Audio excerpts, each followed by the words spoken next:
So the next thing that we're going to talk about is the parameters in Supertrend strategy, what each of those parameters mean, and if we will ever want to either use the optimized trend strategy or the overall trend strategy, which is the OTT. If we want that enabled or disabled, if we want the strategy to only take buy positions or sell positions, all those things are going to be explained in this video. So, we're going to go straight and talk about Supertrend strategy. Supertrend strategy, it's based off of these three parameters, right? The period, the source, whether it's going to calculate based on a close candle, the max, the max and minimum, close or open max. So each of those settings do give you different outcomes. As of right now, what I have set is based on the parameters that I set based on the optimization. And I can show you how to optimize your strategy based on the market conditions. And I could give you a little bit more detail on that. I'm gonna talk about this on I guess the next couple of videos, and how best optimize your strategy to to yield more profitable days, right? As you can see today, the market's been open a couple of hours, and my strategy has been pretty profitable. Let's see if I can bring this up. Let me show you. So it's been pretty profitable, but again, it depends on how well you optimize your strategy. So very quickly, this is a trend strategy, and basically this is based on the super trend. We really want to know what the super trend strategy is based off of. It's trading view. I used the super trend strategy algorithm indicator from this guy. So to be very profitable. Sorry, to be very popular. I know a lot of the algorithms you see on Facebook or on YouTube. You see them in commercials. They use Supertrend as one of their main source to determine their buy and sell signal. So I use this, and I use the again the optimized trend tracker to pretty much decide whether it's only going to take long positions or short positions based on the daily trend, whether it's going to be a bullish or a bearish market. So if you want more information on how each of those parameters change, I suggest you go into trading view and give you a little bit more information on those signals, right? Gives you in detail what that is. I'm not going to go in detail. This is basically how the strategy works and how best optimize it. Again, this plot indicator, the plot indicator is going to show you the actual trend, the strategy, right? The indicator, the little nice red and green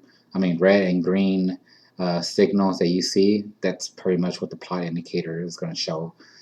False breakout, this is pretty much going to give you the opposite. If it gives you a short signal, it's going to give you a buy signal. If it gives you a long signal, it's going to give you, it's going to execute a short signal. So I'll just suggest you leave this alone. So just don't want anybody to get confused. Do not use a false breakout. This is pretty much experimental right now. I'm seeing if I'm working on a couple of things. I'm just pretty much experimenting with this parameter here. So the OTT, which is the optimized trend tracker, it either decides where it's going to be a bullish market or a bearish market based on the daily, or it's going to be based on a 4-hour chart.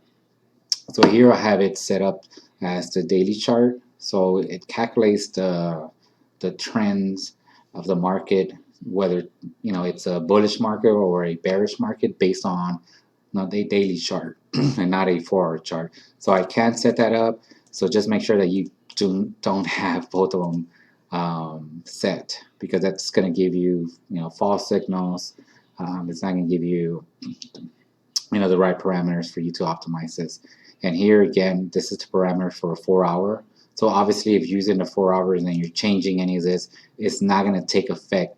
It's not going to, change the strategy, because it's not set up to a 4-hour trend tracker. So obviously, the daily, parameters is going to impact the strategy, because we do have it checked off that it's using the daily trend tracker to decide whether it's only going to take bullish or long positions or short positions based on the market. Now, if you say I want the strategy to take both short and long positions, then you take that off, right? And that's how you can disable the strategy to take both short and long positions, and it's not going to take in regards whether the market is a bullish market or a bearish market. So it's just going to take long positions and short positions. So I've gone through the data. I optimized it, or pretty random numbers, and pretty much noticed that the strategy does very, very well based on the trend tracker, whether it's a daily or a 4-hour tracker. So it does best when it only takes long positions when it's a bullish market, and the strategy does very, very well when it's when it takes short positions in a bearish market. And that's pretty much what that means. So the stop loss parameters that we have here, I know I have both set up to 135. To be honest, when I'm using the MAE, the method 2, that means that we're pretty much going to set that and leave it as 2, but this is the standard 135, and you're going to see it's not going to take in consideration those parameters. What it's going to do is it's going to calculate the last 10, right? The last 10 positions that it took, whether it takes it or not. It's going to calculate. It's going to go back. That's why it's important that you load up 30 days, at least 30 days. And what it's going to do is going to load those positions, at least 10 positions, and then calculate the MFE and the MAE, and it's going to calculate it to decide what the best parameters for the stop loss and what the best parameters for the take profits are.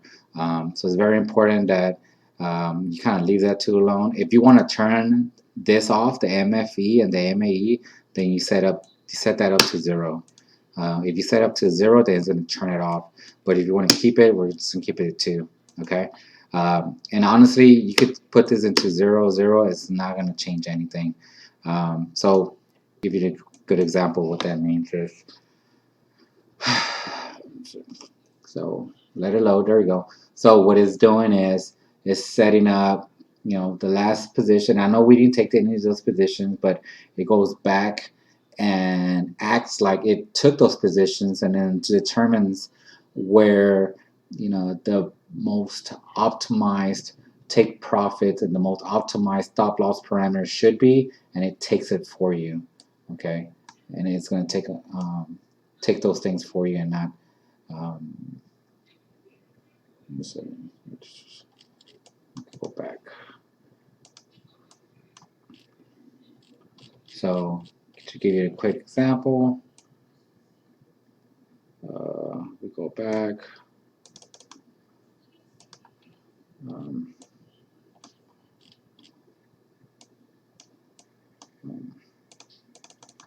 Think you're right. There you go.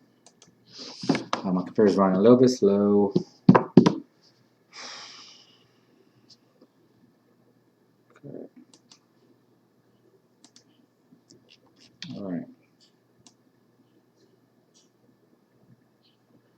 So let's try and show you some positions.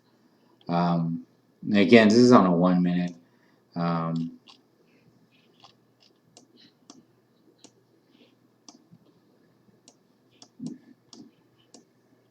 Okay, just run a little bit slow. So